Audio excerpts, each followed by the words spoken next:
نحمده ونصلي على رسوله الكريم أما بعد فأعوذ بالله من الشيطان الرجيم بسم الله الرحمن الرحيم ولا تقولوا لمن يقتل في سبيل الله أموات بل أحياء ولكن لا تشعرون.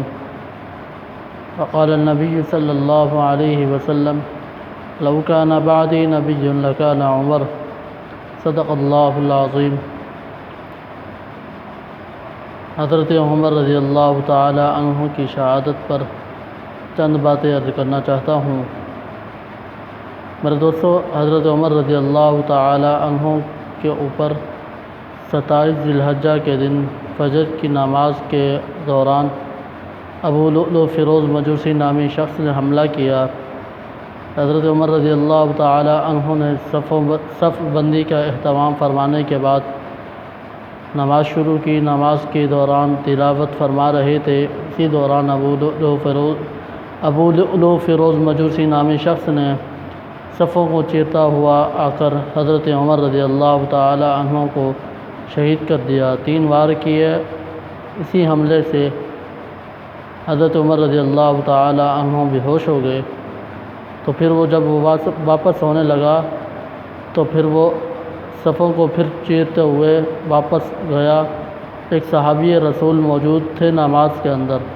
ان کے پاس موٹی چادر اور کمبل تھی. انہوں نے اسی ابو لؤلؤ فیروز مجوسی کے اوپر گرا دی اور وہ اسی کے اندر ہی اسی خنجر کے ساتھ اپنے آپ کو ختم کر دیا. حضرت عمر رضی اللہ تعالی عنہ کو جب صفوں کو چیرتا ہوا واپس آیا تو اسی دوران 17 صحابہ کرام زخمی ہوئے اور 9 صحابہ کرام کو شہادت نصیب ہوئی. تو حضرت عبد الرحمن بن عوف رضی اللہ تعالی عنہ جلدی سے آگے بڑھ کر نماز مکمل کرائی.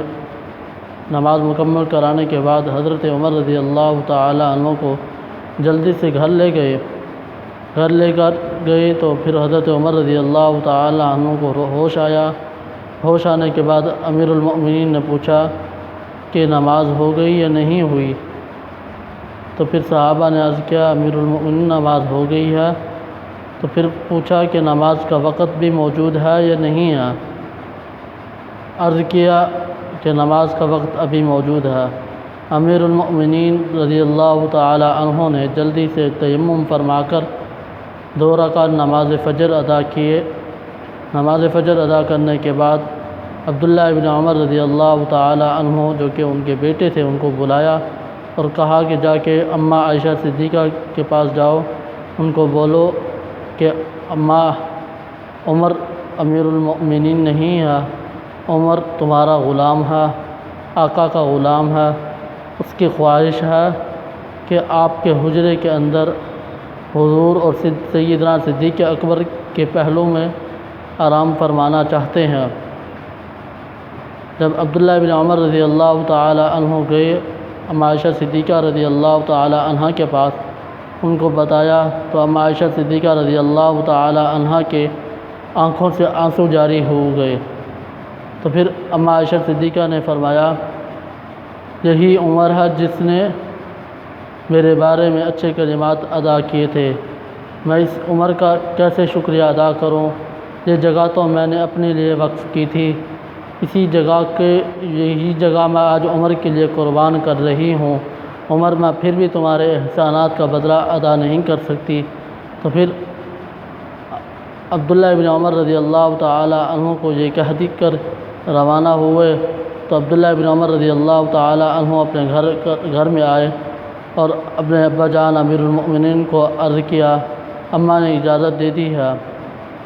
تو پھر حضرت عمر رضی اللہ تعالی عنہ نے فرمایا کہ جب میری تجہیز و تکفین ہو رہی ہو، تدفین ہونے کے لیے جب مجھے لے جایا جا رہا ہو تو پھر اماں عائشہ صدیقہ رضی اللہ تعالی عنہ کے حجرے کے قریب اندر جا کر پوچھا اماں اگر اجازت ہو تو پھر ہم عمر کی قبر یہاں پر بنا لیں.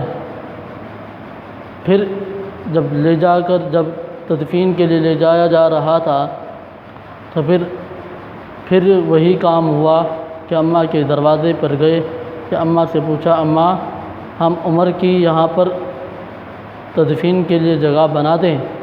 اماں نے اجازت اماں عائشہ صدیقہ رضی اللہ تعالی عنہ نے اجازت دے دی۔ تو پھر وہیں آج بھی حضرت عمر رضی اللہ تعالی عنہ آج بھی اسی اماں عائشہ صدیقہ کے حجرے میں آرام فرما رہے ہیں۔ جب حضرت عمر رضی اللہ تعالی عنہ کی وفات ہوئی، شہادت ہونے کے بعد ایک بھیڑیا بکریوں کے چرواہے میں سے ایک بکری کو کھا گیا۔ اس چرواہے نے کہا کہ آج عمر کی وفات ہو گئی ہے، آج عمر اللہ کو پیارے ہو گئے ہیں، ورنہ کسی بھیڑیے کی کسی جانور کی اتنی جرت نہیں تھی کہ وہ آ کر بکریوں کو کھا جائے۔ یہ عمر کی شان ہے۔ اللہ کریم سے دعا کہ اللہ ہم سب کو حضرت عمر کے نقش قدم پر چلنے کی توفیق عطا فرمائے۔ وآخر دعوانا ان الحمد للہ رب العالمین۔